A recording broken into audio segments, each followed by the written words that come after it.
Não existe igreja perfeita na face da terra, nunca existiu.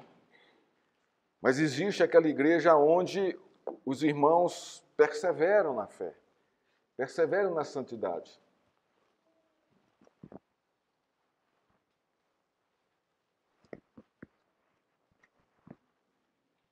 É isso que nós vamos entender aqui e aprender sobre isso.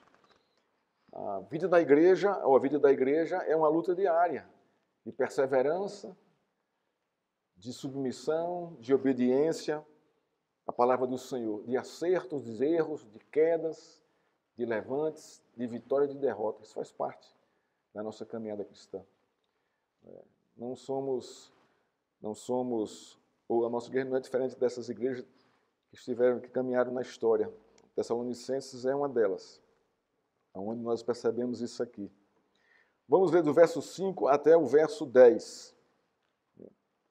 Diz assim a palavra de Deus, fechando aqui o primeiro capítulo dessa carta. Diz Paulo escrevendo, Paulo, Silvano e Timóteo escrevendo à igreja, não é? Quem escreve é Paulo, mas Silvano e Timóteo fazem parte, né, desse documento aqui, dessa carta aqui. Porque o nosso evangelho não chegou a vocês somente em palavras, mas também em poder no Espírito Santo e em plena convicção. E vocês sabem muito bem qual foi o nosso modo de agir entre vocês, para o próprio bem de vocês. E vocês se tornaram nossos imitadores do Senhor, recebendo a palavra com alegria que vem do Espírito Santo, apesar dos muitos sofrimentos. Assim vocês se tornaram modelo para todos os crentes da Macedônia e na Acaia, porque a partir de vocês a palavra do Senhor repercutiu não só na Macedônia e na Acaia, mas a fé de vocês, que vocês têm em Deus, repercutiu em todos os lugares, a ponto de não termos necessidade de dizer mais nada a respeito disso. Porque no que se refere a nós, as pessoas desses lugares falam sobre como foi a nossa chegada no meio de vocês e como, deixando os ídolos, vocês se converteram a Deus para servir o Deus vivo e verdadeiro e para guardar dos céus o seu Filho, a quem ele ressuscitou dentre os mortos, a saber, Jesus, que nos livra da ira vindoura. Senhor, é a tua palavra, nesse contexto, direcionada à igreja dos Tessalonicenses e agora, Senhor, compartilhada conosco. É o mesmo poder, é o mesmo Espírito, é o mesmo Evangelho, Senhor. E assim como a tua palavra, Senhor, poderosamente agiu naquele contexto, por meio da pregação do teu Evangelho, que ela hoje, Senhor, haja em nosso coração com o mesmo poder, Senhor, com a mesma finalidade. Ajuda-nos, Senhor, visita-nos, abençoa-nos. Te pedimos em nome de Cristo. Amém. Irmãos, dentre os objetivos do apóstolo Paulo escrever a primeira carta a essa nova igreja fundada por ele, na sua segunda viagem missionária, nós destacamos aqui, irmãos, uma que diz o seguinte: mostrar que a fé em Cristo exige o rompimento completo com a conduta imoral que caracteriza o mundo. Então a gente vai perceber nesses versos 5 a 10 aqui, justamente esse rompimento que a igreja teve, né, com a conduta imoral que caracterizava a sociedade daquele contexto. Esta igreja recém-organizada testemunhava com clareza a alegria, o rompimento com a conduta imoral do mundo. Então, a alegria da igreja se motivava por essa realidade, o rompimento com a conduta imoral do mundo. O verso 7 do capítulo 1 revela esta verdade com muita clareza, de sorte que vos tornastes o modelo para todos os crentes na Macedônia e na Acaia. Olha que coisa interessante aqui. Mas como é que você torna modelo para os outros? Havendo uma mudança radical na sua vida, para você ser modelo. E quem é que modela a nossa vida? Nós vamos ver aqui no contexto do texto que foi o poder do Evangelho de Cristo que modelou a vida desses irmãos, a conduta que se deve ter quando se conhece a Cristo. E essa conduta, e essa modelagem de Cristo no coração deles, impactou ali não só a Macedônia e a Caia, mas toda ali a Ásia Menor. Uma mudança radical de mente e de coração dos crentes, provocada pela pregação da palavra e do mover do poder do Espírito Santo, fez com que eles abandonassem a conduta frívola, banal e mundana da vida, para viverem uma nova conduta de vida em Cristo. Irmãos, isso é o objetivo e o fundamento básico do Evangelho de Cristo. A mudança de pensamento, a mudança do nosso coração. Só o Evangelho de Cristo faz isso, movido pelo poder do Espírito Santo. O nosso tema hoje é: uma igreja fiel ao Senhor testemunha a nova conduta de vida. Isso é uma coisa orgânica e natural. Não precisa de esforço para você testemunhar essa sua nova conduta de vida.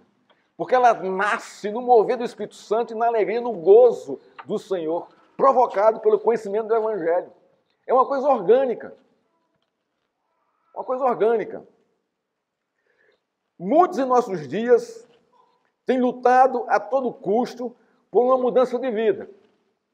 Querem deixar os vícios e a prostituição virtual, querem parar de tirar proveito de tudo e de todos, querem parar de se fazer de vítima para conseguir alguma coisa, querem parar de mamar no governo, querem parar de corromper e de se deixar corromper, querem amar a esposa, os filhos e o trabalho, mas não conseguem persistir. Por quê, irmãos? Por que não conseguem? Porque é o seguinte: se a natureza humana não for mudada pelo poder do Evangelho de Cristo, ela vai continuar escrava do pecado, seja qual for o seu esforço pela mudança. Você não vai conseguir mudar, porque a sua natureza é manchada pelo pecado.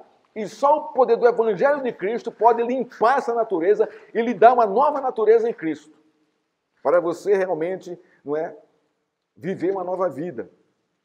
A igreja de Tessalônica, recém-formada, está diante do desafio de viver o Evangelho de Cristo diante da pressão da religiosidade pagã, do mundanismo e da perseguição. Olha o desafio dessa igreja. Olha o nosso desafio. É o mesmo, irmãos. O mundo não mudou nesse contexto. A natureza humana é a mesma. O pecado é o mesmo. Os vícios da nossa natureza são os mesmos em nosso contexto. E qual é o nosso desafio?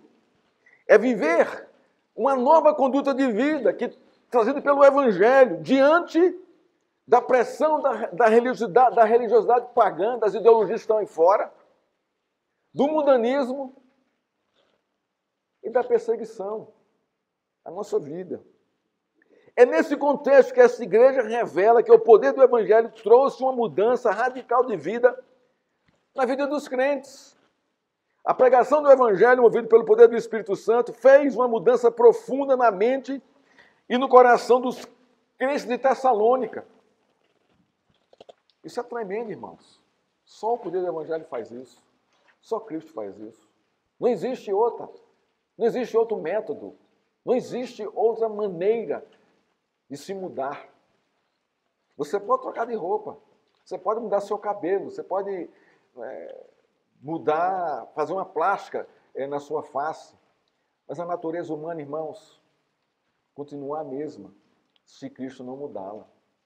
Não adianta a plástica, não adianta as roupas novas, não adianta a maquiagem que você faz para ficar mais bonita, enquanto sua natureza ainda é manchada pelo pecado. De algum modo isso vai transparecer, mesmo você fazendo plástica, mesmo você modelando o seu rosto, mesmo você trocando de roupa. A idolatria e o mundanismo que moldavam a forma deles pensarem e viverem, o poder do Evangelho de Cristo, pregado em Tessalônica, quebrou as cadeias da escravidão do pecado, transformando a vida deles em uma nova conduta de vida. Esse é o desejo de Deus por meio da pregação do Evangelho, do seu reino. Quando lemos a primeira carta de Paulo aos Tessalonicenses, observamos o resultado do poder do Evangelho de Cristo, no verso 7. Esta igreja, de fato, se tornou modelo na Macedônia e Acaia. Sendo assim, uma igreja fiel ao Senhor testemunha a nova conduta de vida onde ela estiver e onde ela for. Irmãos, que lições esse texto nos ensina? Do verso 5 ao verso 10. Lições preciosas. A primeira lição, do verso 5 a 7. O poder do Evangelho de Jesus Cristo muda nosso procedimento de vida, ou nossa conduta de vida, ou nossa maneira de viver, ou a maneira que nós vemos o mundo, que nós interpretamos o mundo. O Evangelho muda isso para melhor. Observe a construção lógica dos versos 5 e 6. Porque o nosso Evangelho não chegou a vocês somente em palavras, mas também em poder no Espírito Santo e em plena convicção. E vocês sabem muito bem qual foi o nosso modo de agir entre vocês, para o próprio bem de vocês. Em algumas versões, o nosso procedimento. Deve ser na sua versão. O verso 6. E vocês se tornaram nossos imitadores do Senhor, recebendo a palavra com alegria que vem do Espírito Santo, apesar dos muitos sofrimentos. Olha o contexto aqui, irmãos. O impacto do Evangelho. Paulo fala de escolha de Deus, pregação do Evangelho, poder do Espírito Santo, modo de agir ou procedimento ou conduta de vida e imitação. Esses dois versículos. É uma sequência lógica que aponta para o fundamento bíblico da mudança radical na conduta de vida dessa igreja. Primeiro, temos a escolha de Deus, que aponta para a sua soberana eleição de pecadores. Deus elegeu essa igreja, sem qualquer merecimento, na sua soberania. Não foi a igreja que elegeu a Deus, ou que elegeu Jesus Cristo, ou que elegeu o Espírito Santo, seus deuses. Não é assim que funciona. Mas é o inverso. É Deus, movido pela sua soberania, pelo sopro da pregação do Evangelho, no mover do Espírito Santo, que converte as pessoas, que converte seus eleitos e forma a sua igreja para ser edificada por meio do seu Evangelho, e da pregação da palavra, e do ensino e dos sacramentos, batismo e ceia, e da sua disciplina. Primeiro, Deus faz sua escolha soberanamente, escolhe esse povo, essa igreja, sem que eles mereçam. Segundo, vem a pregação do Evangelho, sem a qual ninguém conhece a Deus nem a Cristo, e nem se organiza igreja sem a pregação do Evangelho, e nem se conhece a doutrina de Cristo sem a pregação do Evangelho. Terceiro, na pregação fiel da palavra de Deus, o poder do Espírito Santo se manifesta quebrando as correntes que prendem, amarram, destroem a vida do pecador, apontando para a redenção que há em Jesus Cristo. Irmãos, como é que o Espírito Santo se move na igreja? Alguns pensam que é pelo clima, pelos arrepios que você sente, ou pela presença dele que chega e impacta. Não é assim que funciona. Não é assim que funciona. Leia as cartas de Paulo, leia o Novo Testamento, que você vai ver que o mover do Espírito Santo está atrelado à pregação da palavra. Irmãos, quando Pedro pregou após o Pentecostes, mais de 3.000 almas se converteram pelo mover do Espírito Santo, irmãos. Mas houve a pregação, houve a instrução, houve o esclarecimento, houve a apresentação de Cristo. E aí ele vem e age, ele vem com poder. Por que poder? Porque é ele que convence o homem do pecado, do juízo e da justiça de Deus. E aí a conversão, aí a consciência de vida. Mas ele se move atrelado à pregação da palavra, atrelado à doutrina, à exposição das Escrituras. Quarto, nesses versos aqui 5 e 6. O fruto do Evangelho de Cristo, quando é fielmente pregado, produz uma nova conduta de vida. Você não é mais o mesmo. Porque o poder do Evangelho quebra a escravidão que o pecado lhe colocava. E lhe traz uma nova dimensão de vida. Você vê as coisas com novos olhos. Você recebe uma nova natureza. E aí a sua conduta de vida é completamente outra. Completamente outra. Você odiava, não odeia mais. Você tinha rancor, não tem mais rancor. Você ama, você perdoa. Você exala o bom perfume de Cristo. Você quer que as pessoas conheçam a Cristo. Você testemunha na sua vida, pela sua conduta de vida, que você é uma nova criatura. Quinto, o testemunho fiel dessa igreja, irmãos, eles se tornaram imitadores de Cristo. O poder do Evangelho nos faz imitadores de Cristo. Porque é a função do Evangelho, é o objetivo do Evangelho, que nós conheçamos a doutrina, sigamos a doutrina assim como a qual Cristo nos ensina a conhecer e a segui-la. E seguindo a doutrina, nós seguimos a Cristo. O verso 5, irmãos, revela o fruto do poder do Evangelho de Cristo na vida de Paulo. Assim como sabeis ter sido nosso procedimento entre vós e por amor de vós. Ora, como é que Paulo chega a Tessalônica? Com uma nova conduta de vida. E o seu procedimento entre os tessalonicenses é justamente esse. Uma conduta de vida que aponta para Cristo, que revela Cristo, que exala o bom perfume de Cristo. Esse foi o procedimento de Paulo, que foi mudado pelo Evangelho. Não era mais aquele Paulo perseguidor, que testemunhou, que foi conivente com a morte de Estevão. Não, não é mais esse homem, é outro homem completamente diferente, mudado pelo poder do Evangelho, que tem outro procedimento de vida. Antes perseguia, antes maltratava a igreja. Agora, irmãos, estou entre vós, por amor de vós. Olha a mudança aqui. Nesse contexto, a conduta de vida de Paulo foi transformada pelo poder do Evangelho de Jesus Cristo. Paulo está afirmando o seguinte, quando fala aqui no verso 5, aqui, ó. Porque o nosso Evangelho não chegou a vocês somente em palavras, mas em poder do Espírito Santo e em plena convicção. E vocês sabem muito bem qual foi o nosso modo de agir entre vocês, o nosso procedimento. Paulo está afirmando o seguinte: o poder do Espírito Santo explodiu em meu coração pela pregação de Cristo no caminho de Damasco. Jesus Cristo me disse: Saulo, Saulo, por que me persegues? Eu sou Jesus, quem tu persegues? O poder do Evangelho, irmãos, por meio do Espírito Santo, invadiu nesse contexto o coração de Paulo e todo o seu proceder de vida foi transformado. Agora, ele vive para a glória de Deus. Ele se apresenta à igreja de Tessalônica com um procedimento de vida cheio de temor e de amor a Deus e de amor aos irmãos. É nesse novo procedimento de vida que ele testemunha a vida de Cristo. Ele prega o Evangelho no poder do Espírito Santo. Ele não prega palavras ocas, filosofias, conceitos sociais, sofismas, sabedoria popular, sabedoria grega, teorias religiosas. Ele não vem com esse procedimento. E Paulo conhecia tudo isso, porque foi muito bem formado.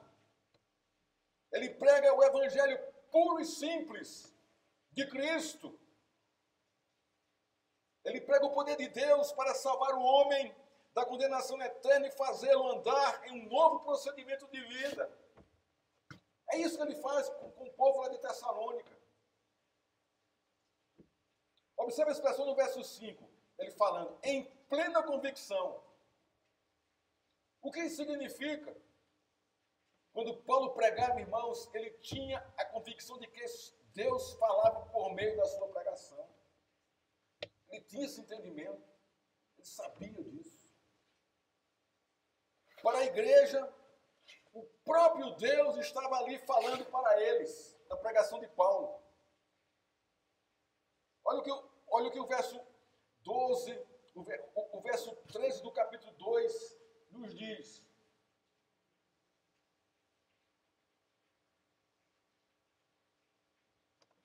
Temos mais uma razão para incessantemente dar graças a Deus.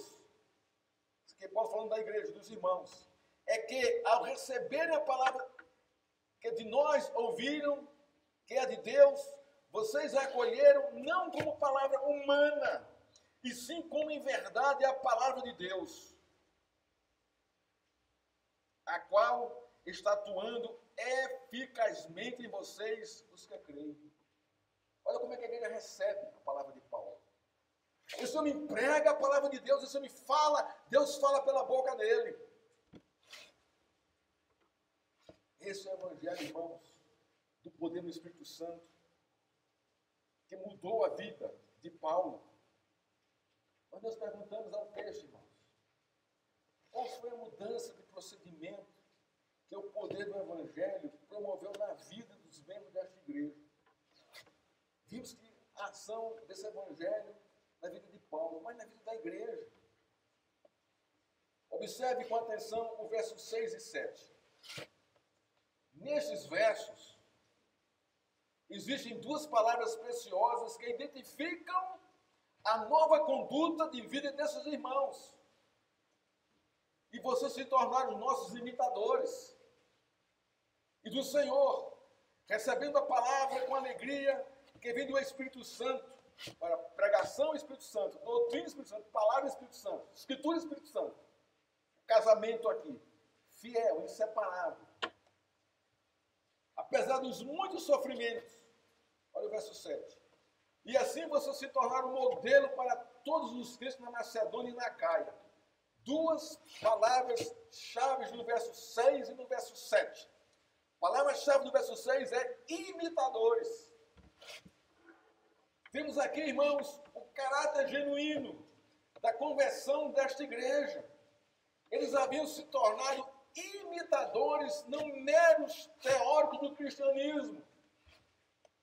A palavra imitador significa tornar alguém ou tomar alguém por modelo. A igreja incorporou o modelo de vida de Paulo e de Cristo. Primeiro de Paulo, que eles estavam vendo. Depois que ouviram o evangelho, não, agora de Cristo. Isso começa a revelar, irmãos, o que o poder do evangelho fez nessa igreja.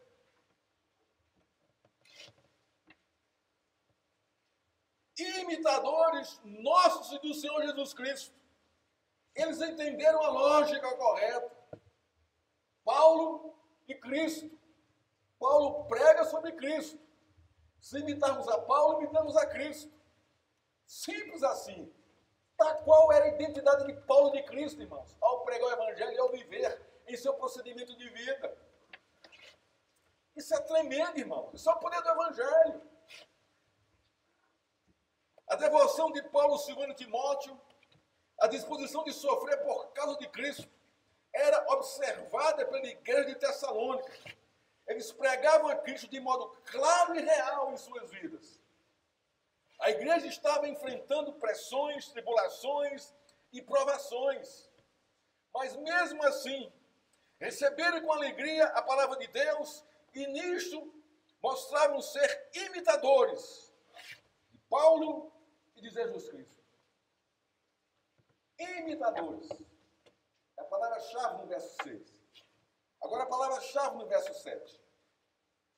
Assim, vocês se tornaram modelo.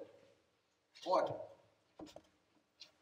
imitar é uma coisa, e ser modelo agora é outra. Por quê? Porque o modelo vai gerar o quê?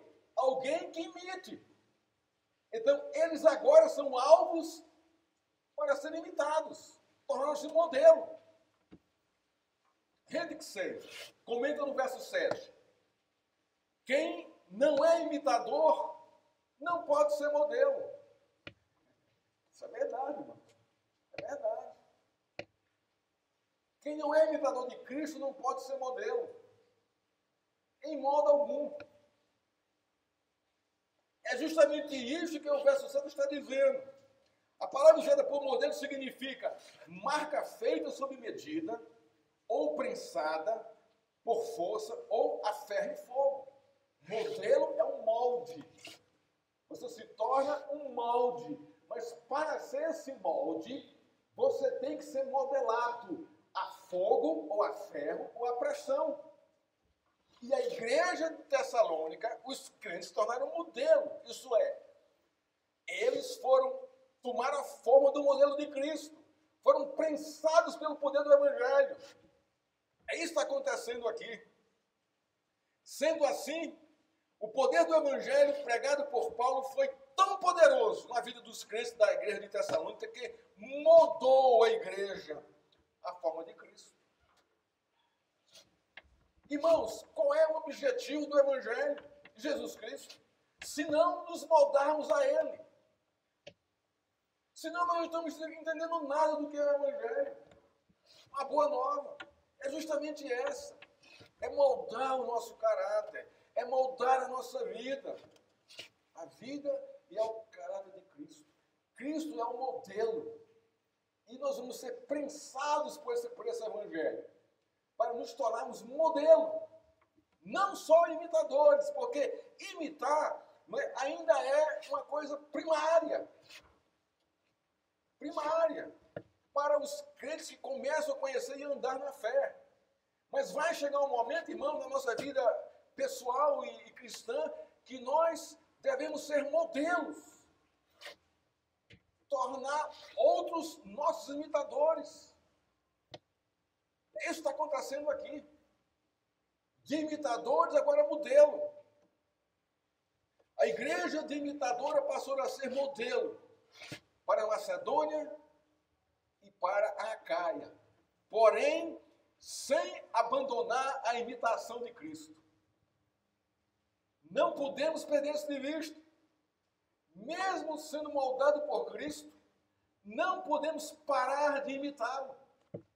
Porque ele é o molde, ele é o modelo. Resumo desse primeiro ponto da nossa pregação. Só o poder do Evangelho de Jesus Cristo muda o procedimento de vida do pecador. E isto acontece por meio da pregação fiel da palavra de Deus e do mover do poder do Espírito Santo. Essa é a verdade. Aí eles nos tornam imitadores e modelos para o mundo lá fora, em nosso procedimento de vida. Segundo ponto, versos 8 a 10. O poder do testemunho cristão da igreja impacta o mundo. Olha os versos 8 a 10 aqui.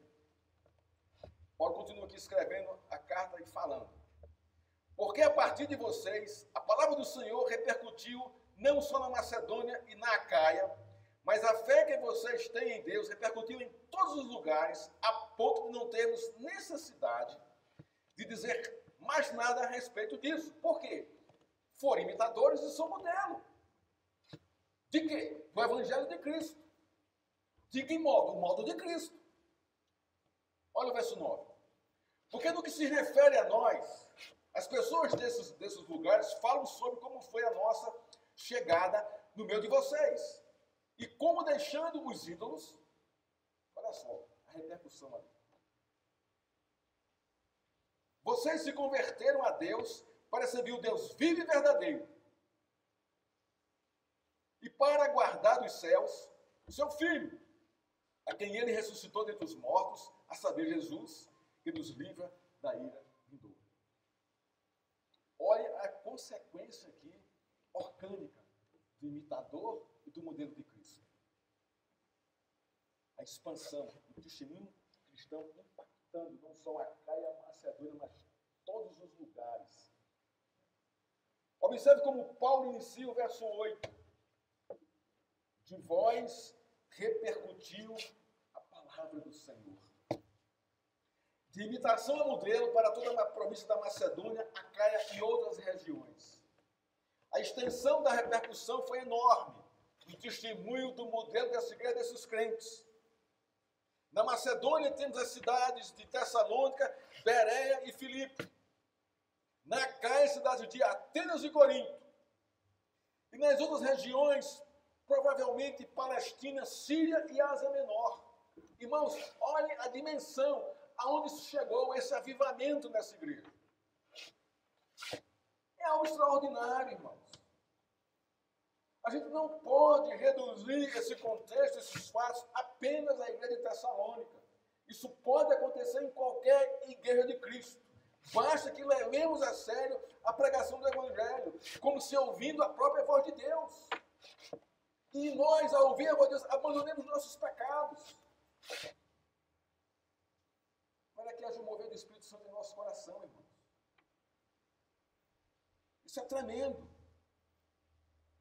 Os crentes de Tessalônica se tornaram um modelo para os crentes dessas regiões, sem perder a imitação e o modelo de Cristo. O que de fato havia acontecido para tão grande repercussão? O que aconteceu de fato para tão grande repercussão em toda essa região? Olha o verso 9. O poder do Evangelho. Deixando os ídolos ou deixando a idolatria, e quando se deixa a idolatria, irmão, se deixa tudo. Toda imoralidade, toda promiscuidade, porque tudo está atrelado à idolatria. Tudo está atrelado à idolatria. Imoralidade, promiscuidade, devassidão, tudo isso está atrelado à idolatria. Quando se rompe com a idolatria, quando se deixa a idolatria, irmãos, se deixa tudo isso. Olha o que o verso 9 diz.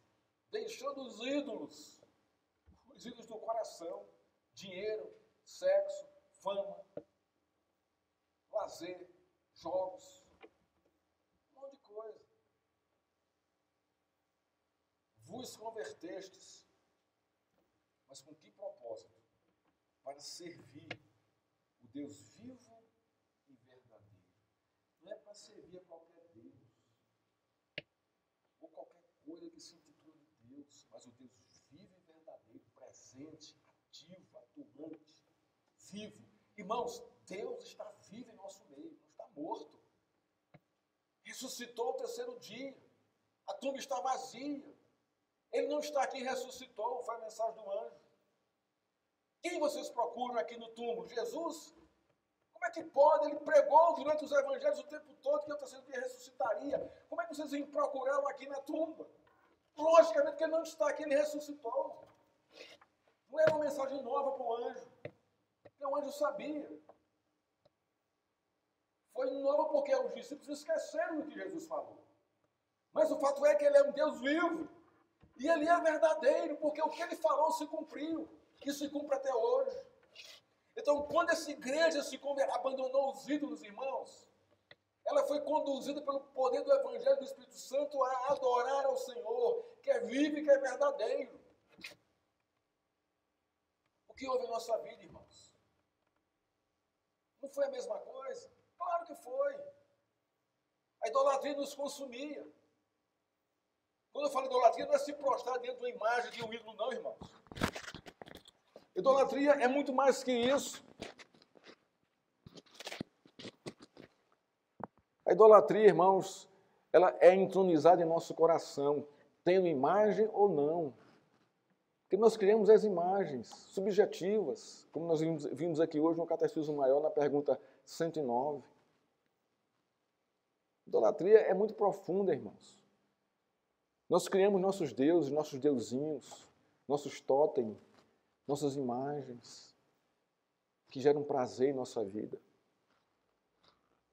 Mas quando Deus toca o nosso coração e nos quebra e nos destrói, e nos tira dessa escravidão, irmãos, não existe maior liberdade do que essa. Éramos escravos. Agora somos livres em Cristo para servir o Deus vivo e verdadeiro. Essa igreja estava assim. Imagine, irmãos, aqui no contexto do texto, um mundo completamente pagão, inundado pela idolatria, pelos cultos aos falsos deuses, encharcado pelas orgias cultuais, pela devassidão, pelos vícios, pela imoralidade. Um mundo moldado, forjado e desenhado, governado pela idolatria. De repente, os cidadãos desse lugar ouvem o Evangelho de Jesus Cristo, o Espírito Santo abre o coração e os olhos deles, eles se arrependem e se entregam plenamente a Deus, deixando para trás todo o costume e tradição construída pela idolatria. Este fato, irmão, só poderia ter grande repercussão naquele contexto ali. É um avivamento, podemos conceituar dessa forma. Você não vê aqui nenhuma manifestação de dons, de maravilhas, de milagre.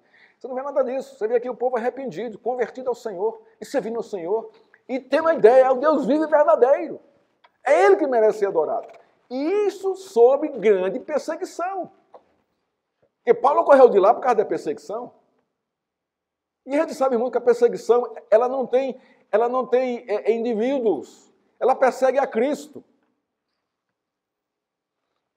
Ela persegue a Cristo, ela não persegue denominações. Ela persegue a Cristo.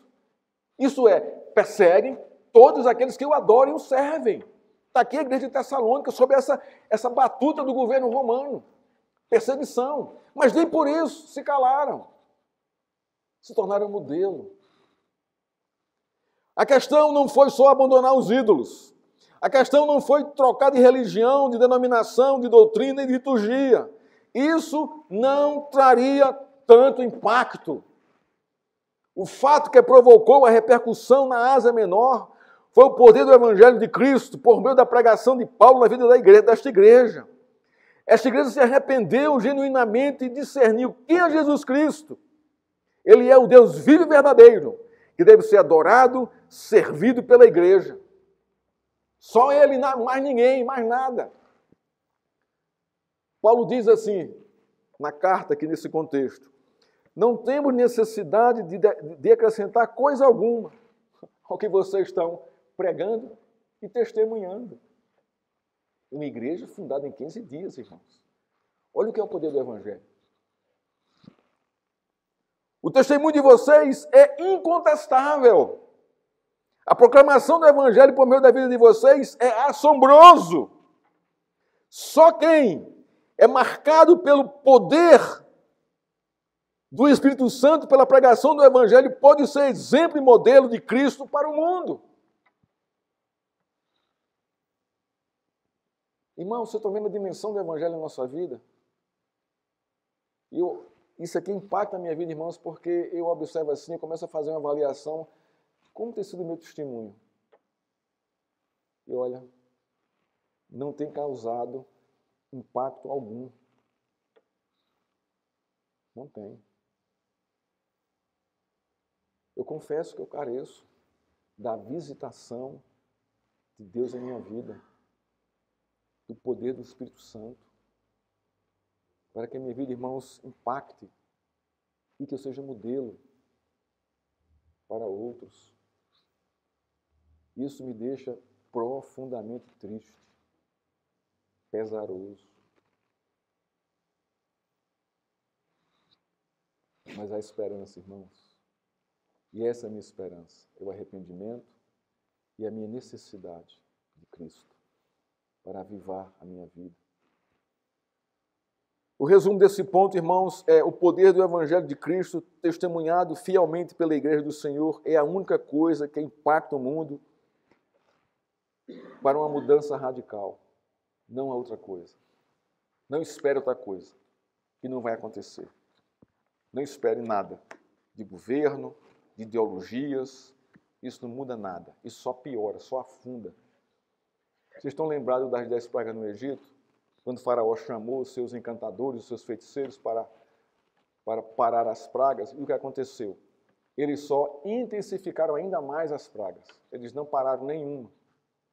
A linguagem do mundo em confronto com o juízo de Deus. A linguagem do mundo só intensifica ainda mais o pecado, irmãos. Não traz mudança. Não vem mudança daí. Essa água é suja, é baldeada pelo pecado. Tudo que flui dela é contaminado e não vai mudar nada, nem ninguém, nem sociedade, nem Estado, nem poder, nada. Porque está tudo contaminado pelo pecado. E só gera pecado, só gera pecado. Só Cristo, irmãos, pelo poder do seu Evangelho, gera vida. Só Ele, nada mais. Terceiro ponto, irmãos, que esse texto nos traz, está no verso 10. É bonito demais como Paulo encerra isso aqui. O verso 10 diz assim: e para aguardar dos céus o seu Filho, a quem Ele ressuscitou dentre os mortos, a saber, Jesus, que nos livra da ira vindoura. Parece um texto assim, meio fora do contexto, né? O que é que Paulo... Nossa, que esquisito isso aqui. O que Paulo tem... Por que Paulo trouxe isso aqui? Por que isso está aqui? Por que esse verso está aqui? Ele não podia ter encerrado aqui no verso 9 ponto? Era. Mas por que ela acrescentou isso aqui? Esse propósito aqui. Para que é um propósito. E tem tudo a ver, irmãos, com o contexto aqui. Tudo a ver. Tudo a ver. No verso 10, a palavra-chave é aguardar. A palavra-chave está aí, está na sua tradução aí. Para aguardar. Esse verbo aqui é central. Para mim, para você, para essa igreja e como foi para a igreja de Tessalônica. Aguardar o quê? Com que propósito? É o que Paulo está dizendo aqui. Olha, vocês vêm sendo modelo, vocês vêm sendo imitadores de modelo, e o impacto do evangelho no mundo ao redor de vocês, né, que vocês causaram, é muito grande. Agora, vocês precisam aguardar a esperança da volta de Cristo, da segunda volta de Cristo. Mas como? E por quê, Paulo? Nós vamos aqui nesse ponto aqui. No contexto, significa, a palavra, o verbo aguardar no contexto significa ficar na expectativa, observando em obediência. Aguardar é ficar na expectativa, observando em obediência. Chamamos isso de esperança escatológica. É isso que Paulo está dizendo aqui. Por quê? A perseguição estava sobre a igreja. Os desafios eram enormes. Então, como nós vamos conseguir caminhar, né, sem uma expectativa escatológica? Então, Paulo, olha, observa. O que vai manter vocês dessa forma, sendo modelo da pregação do Evangelho, modelo de Cristo para a região aqui da Ásia Menor, é a expectativa que vocês devem ter na volta de Cristo. É a esperança que vocês vão ter na volta de Cristo, como ele falou aqui no comecinho do capítulo 1.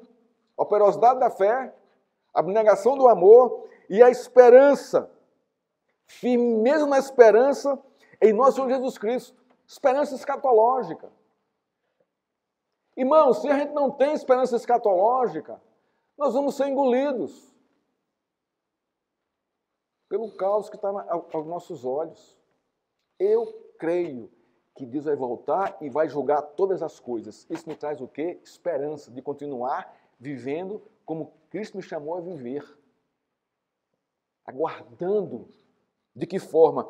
Observando, né, a sua volta em obediência à sua palavra. Os olhos atentos para o céu, mas seguindo e obedecendo a sua palavra. Né? A expectativa é a espera da ocorrência de algo. Isso é a palavra expectativa. Então, se aguardar significa observar em obediência, expectativa é a espera da ocorrência de algo. Isso é uma expectativa. No contexto, a igreja deve esperar com fé operosa, amor abnegado, a segunda volta de Cristo, sem perder a imitação e sem perder o modelo.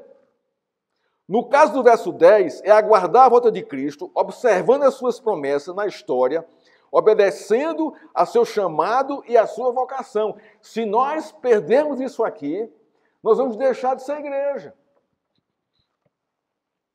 Vamos deixar de ser igreja, irmãos. Vamos deixar o mundo entrar dentro da igreja. Vamos estar abraçando qualquer ideologia, qualquer filosofia. Porque perdemos a expectativa da volta de Cristo. Achando que isso que está aí não vai ter solução, mas vai ter. A expectativa escatológica é clara no verso 10. Aguardar dos céus Jesus Cristo ressurreto. Isto é, isso se refere à sua segunda vinda de Cristo. Então, a igreja que estava em perseguição, não é, ela tinha que ter essa esperança. Ela tinha que alimentar essa esperança. Cristo vai voltar. Vai mudar esse contexto aqui todo. Vamos continuar trabalhando, servindo ao Senhor e amando ao Senhor, porque Ele vai voltar. Então, não perder o prumo. Quando a gente perde Cristo de vista, irmãos, a nossa vida cristã, perde o prumo, perde a régua, perde o caminho e perde a bússola. Mas quando nós temos no coração que Ele vai voltar, e essa expectativa, ela é viva em nós, como é que nós nos conduzimos? Adorando o Senhor, servindo ao Senhor. É assim essa expectativa. Foi assim essa expectativa. E os pais criam isso nos filhos. Olha, eu vou viajar, você vai ficar em casa, mas tome conta do cachorro, dos passarinhos e ajude sua mãe dentro de casa. Eu vou voltar dia tal. Você deu a ordem, não foi? Para a criança, como é que ela fica? Como é que ela amanhece o dia seguinte? Com que expectativa? Papai vai voltar dia tal, eu tenho que cuidar do cachorro, do passarinho e ajudar a mamãe. Ele fica assim o tempo todo, até que o pai volte. E quando o pai volta, o que é que ele vai dizer para o pai? Pai, eu cuidei do passarinho, cuidei do cachorro e ajudei a mamãe. Não foi, mamãe? Porque essa expectativa que o pai dele criou no coração dele.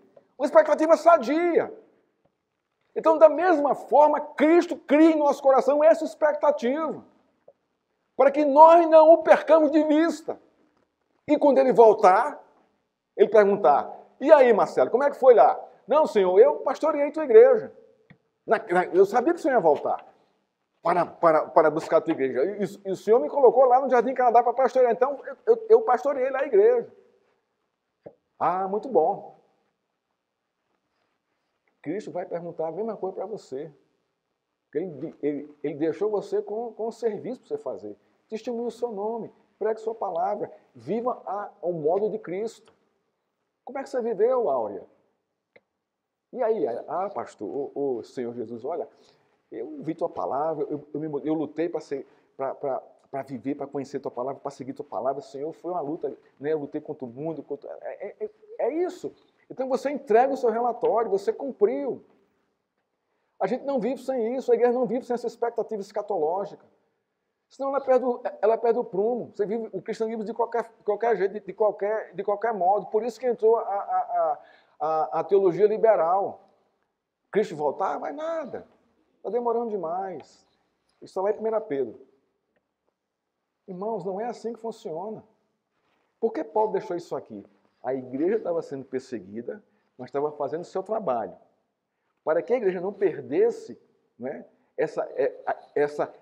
esse primeiro amor de continuar dessa forma, olha para Cristo, ele vai voltar. E vocês vão ter que prestar conta. Ah, Paulo. Mas vai voltar com que propósito? Para nos livrar da ira vindoura. Olha que coisa linda isso aqui, irmãos. Ele vem para me livrar da ira vindoura. Ele vai julgar todos. Mas eu estou livre da sua ira, da sua justiça. Mas porque eu esperei o Senhor como deveria esperá-lo. Imitando a Cristo e sendo modelo. Apocalipse 1, verso 7 diz o seguinte: eis que ele vem com as nuvens e todo olho o verá. Aqui falando da volta de Cristo. Até mesmo aqueles que o traspassaram. E todas as tribos da terra se lamentarão por causa dele. Certamente, amém. O texto de Apocalipse 1:7 revela a certeza da volta de Cristo para a igreja.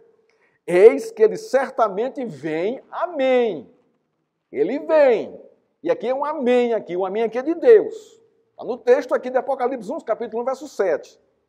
É justamente isso que Paulo está dizendo à igreja de Tessalônica.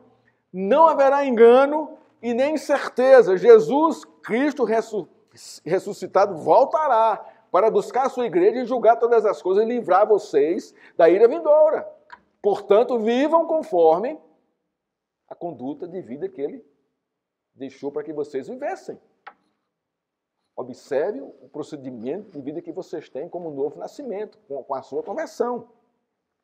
É nesta realidade certa e concreta que a igreja deve construir a sua expectativa, caminhando na face da terra, na conduta de vida que agrada a Deus, testemunhando o poder da transformação do Evangelho de Cristo na vida de cada membro da igreja. É assim que nós devemos aguardar a volta de Cristo. Observe que não é uma expectativa inerte, ociosa, inoperante. Vimos isso no verso 3, vimos isso nas 3 características dessa igreja. Essa igreja tinha uma fé operosa, um amor abnegado e a firmeza da esperança no Senhor Jesus Cristo. E era assim que ela deveria viver até que ele voltasse, até que ele volte. A conduta de vida da igreja deve estar fundamentada nessas características até Cristo voltar. Que característica? Operosidade da fé, abnegação no amor e firmeza na esperança do nosso Senhor Jesus Cristo. Irmãos, o cristianismo tem 3 pilares que sustentam a nossa fé. Sem eles, não há cristianismo. 3 pilares básicos. O primeiro, a encarnação de Cristo. O Deus vivo e verdadeiro encarnou-se e habitou entre nós como homem. A segunda, a sua ressurreição. Ele vive, ele está vivo. Ele prometeu e cumpriu isso aí. E a terceira, o terceiro pilar, é a sua volta, a sua segunda volta. Isso é que fortalece a nossa fé, né? E a igreja. É ter isso, crer nisso, na encarnação de Cristo, na sua ressurreição e na sua segunda volta. Esses 3 pilares do cristianismo apontam para a cristologia. O que é cristologia? Cristo é o centro de tudo e de todas as coisas. E é nesta verdade que nossa fé se fundamenta, se desenvolve e espera a segunda volta dele.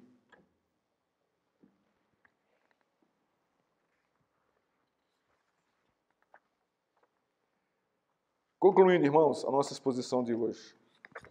O poder do Evangelho, irmãos, de Cristo, trouxe a expectativa escatológica correta para a igreja de Tessalônica. Mesmo vivendo sob a dureza da impiedade e da perseguição, o Evangelho de Cristo lançou a igreja na expectativa real e saudável da sua segunda volta, alegrando a igreja com a chegada plena do reino de Deus, o reino de paz e de justiça. Então vamos continuar sendo modelo, pregando o Evangelho de Cristo Jesus. Qual é o desafio dessa igreja, irmãos? Para mim e para você, é justamente esse: ser imitador e ser modelo de Cristo, vivendo na expectativa da volta de Cristo, sem esmorecer diante de qualquer circunstância. O resumo desse ponto é: o poder do Evangelho de Cristo é o único que fundamenta a expectativa escatológica da igreja. Ele vai voltar, irmãos. Ele vai voltar para buscar a sua igreja e para julgar todas as coisas. Ele vai voltar. E essa é a minha esperança.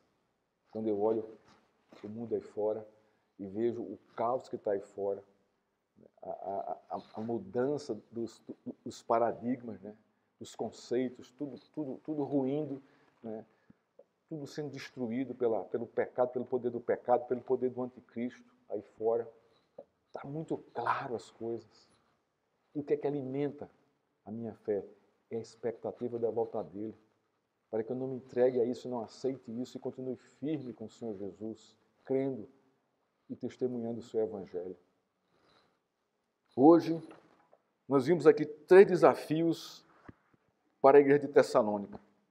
O primeiro desafio, irmãos: o poder do Evangelho de Jesus Cristo é o único que muda a conduta de vida da igreja.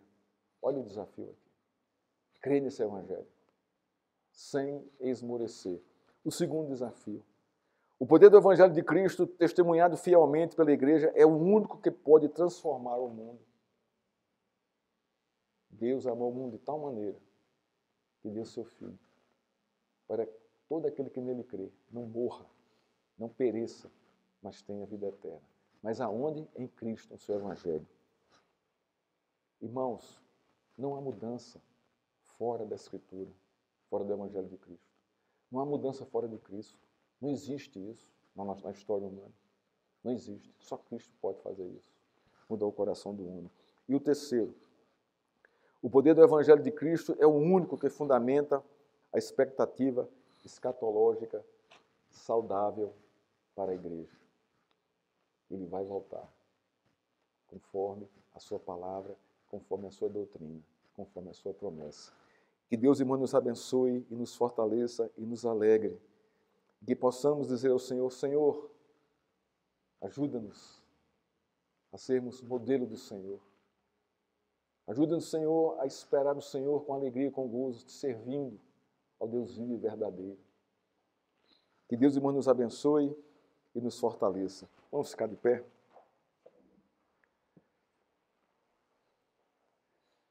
Que a graça do nosso bendito Salvador e Redentor Jesus Cristo, que o amor eterno do Pai, que deu seu Filho para morrer por sua igreja, e que as doces consolações e o poder do Espírito Santo, que flui por meio da pregação do Evangelho, esteja com essa igreja, com todo o povo de Deus sobre essa terra, agora e até a volta de Cristo. Vem, Senhor, vem buscar a tua igreja. Amém. Poder sentar, irmãos. Nós não vamos ter hoje nenhum pós-lúdio. Nós vamos passar aqui